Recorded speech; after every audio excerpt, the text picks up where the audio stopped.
Hello and welcome back to my channel. Today we're going to be doing something a little bit different and we're going to be looking at books I read in 2024 and you're going to see Evie's book awards of 2024 and these are some of the best books I read in 2024 and ones I would really recommend. There's lots of different categories, so look forward to that. First of all, I thought I'd show you all of the different books that I read. So I read 30 books in 2024. These are all of them. And now for the first category, Best Standalone. I actually read more standalone books than I thought I was going to read this year. Normally I'm more of a series person, but there were some good standalones. In third place we have The Martian by Andy Weir. The Martian is only the second sci-fi book I think I've read, and actually the second one by Andy Weir. It was really funny and more light-hearted than I expected it to be, seeing as he's literally stuck on Mars. But I really liked how scientific it felt. Like, it was really, really sciencey. I felt like you had to know a bit of science to actually fully understand it, which was fun. And you really rooted for the character. You really wanted him to get out of there, even though he wasn't the most pleasant character. He was a little bit annoying at points. You still wanted him to survive. In second place, The Night Circus. This book was so atmospheric. You really felt like you were there at the night circus, going around. It was brilliant. It was really a unique story. I thought I hadn't read anything quite like it in the setting. I hadn't read anything circusy, and I was a bit worried whether I'd like it or not because of that, but I really did. And there's loads of different point of views in this book, which sometimes isn't good, but in this book it really worked, and there's a really surprising point of view of second person that just really immersed you in this book. In third place, we have The Underground Man. This was such a descriptive book. The descriptions were so on point, and you really felt for the main character as he was dealing with his different problems in life and old age and what that brought for him. And it was a short book, but if it would have been any longer, it would have been too long. It was at the perfect length, what it was. The next category we have is Best Series. So I'm ranking series, or how many books I've read from a series, as a whole. In third place, we have the Library trilogy. I read 2 of these books this year, and they were really good. The setting in this book, being in a library, I really enjoyed it. The academia vibes were on point. There was different plot lines with the different timelines. That was done really well, and I really enjoyed it being the same place but different. And there's some good moral stories in it, like what you could learn from it, thinking about other people. In second place is the War of Lost Hearts trilogy. I read all 3 of them this year. It's a romance fantasy. The romance was good. It's good romance. Plot twist in the series though. There was one, and I'm gonna mention it again probably later. Spoilers. But that plot twist, amazing. There's also a plot twist as well, but there was a certain one. and sort of fighting scenes are done really well in this book, which is good because you could like believe them and they didn't feel too fake. You know, it felt real. In first place for best series is the Tawny Man trilogy. This is one of the Robin Hood series in the realm of the Elderlings. The third series in the realm of the Elderlings. And I was so happy to be reunited with Fitz and Fool in this trilogy. I actually couldn't put these books down. I think I read the first and I was like, oh, I'm going to read some different ones in between, but I just read them all. And I just thought it was written really well, like better quality than a lot of books. Our next category is most intrigue. So the books that really made you couldn't put them down, that really made you want to find out what happened next. In third place, we have The Gentleman in Moscow. This book, I really enjoyed it in the setting again. That seems to be quite a common theme here. This book, I really enjoyed it being set in just the hotel. I thought maybe that was going to be a bit repetitive, just being the whole book in one place, but it actually really worked. The main character and all the other characters, they're really lovable characters. You really just really root for them, really wanted them to be okay. And also this book was quite clever. There's also some clever jokes in there and I enjoyed that. In second place we have The Goblin Emperor. And the world building in this book was really good. It's only one book, the first book in the series, but I thought the world building was done really well. I really enjoyed the royalty trope in this book, and the main character wasn't maybe what you'd expect him to be. You'd expect him to be wanting to be the king, wanting to rule over people, but he was actually just a really sweet guy, a really chill guy, and that's what made it really intriguing. And in first place we have House of Flame and Shadow. This was a great continuation in this series. Sarah J. Maas always does a great job. The plot, perfection. The romance, amazing.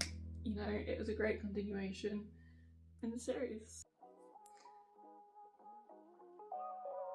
The next category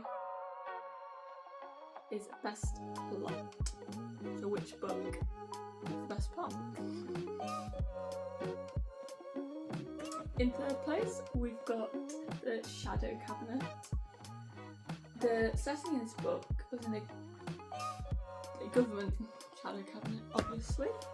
I really liked the classic magic in this book. They were witches and wizards and magicians. That felt really classic with the magic, but I think it worked really well. And I loved all the representation in this book. It's great representation. In second place we have Mother of Death and Dawn. This is the third book in the War for Lost Hearts series, and I really like this book for the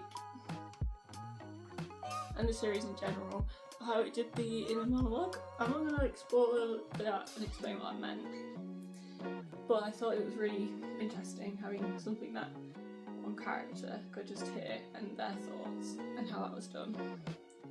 The romance, got a little bit of their romance in this book, and it was a really good conclusion to the series. It didn't feel like a dead end, it felt like the right place for the series to end. In first place for this category we have A Fool's Fate. Friendship in this book was really great, and world building this series continued to do in the whole Realm of the Oddlings series as a whole. It really progressed and we got to see different parts that we hadn't seen before, and I thought that was done really well, and it's still linked everything together in different series more, because the first two didn't really link too much, like you didn't get any crossovers, whereas this you have now, and I think that really brought it all together. And the animals in this book, I just think that's really cool how they have big bonds with these animals. Now, the next category is Best Atmosphere. Which book's the most atmospheric, the most real, put you in the book the most? In third place, we have The Book That Wouldn't Burn. The academia vibes, the way the library is described. Yeah, the setting was just really great. The journeys through the library felt really real, like they were really well done. And you really wanted the main character to find out what's happening, and you really wanted the two main characters to meet.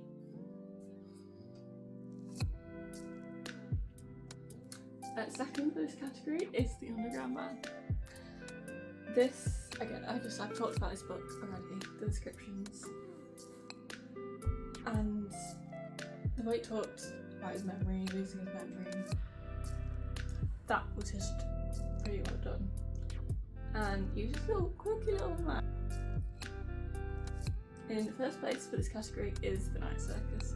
You really couldn't beat how this book utilised all your senses, and even the different points of view made it really feel like you were there and it was real and the characters were real.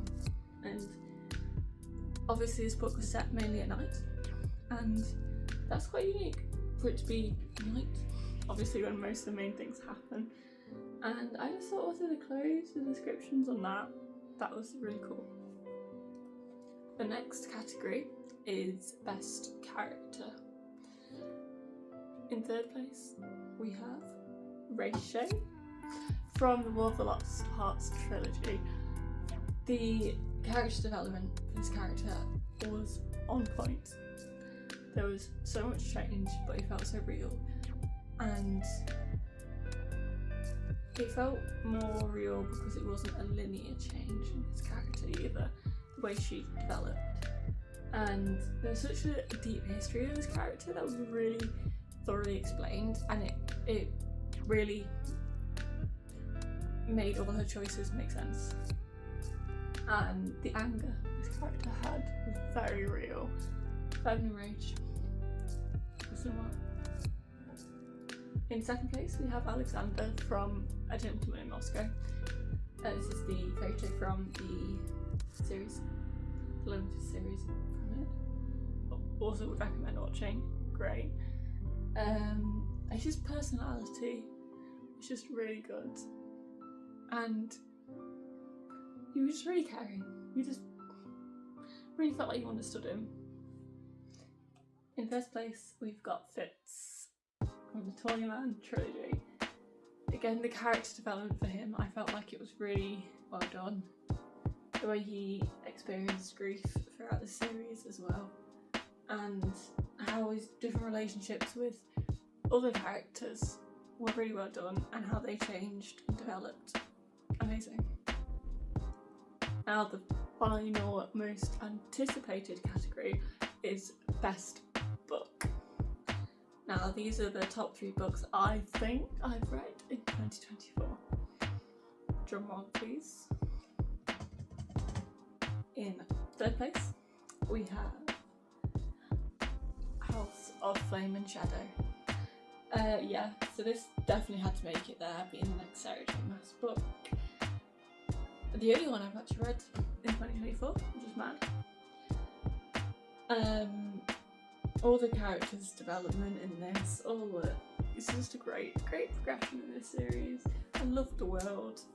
In second place we have Children of the Fallen Gods. This is actually the second book in the War of the Lost Hearts trilogy, which is weird for it to be higher than the third. Normally the second book may be a bit not good as the rest sometimes, they need to just make some things happen in it, but no, this broke that trend and was really great.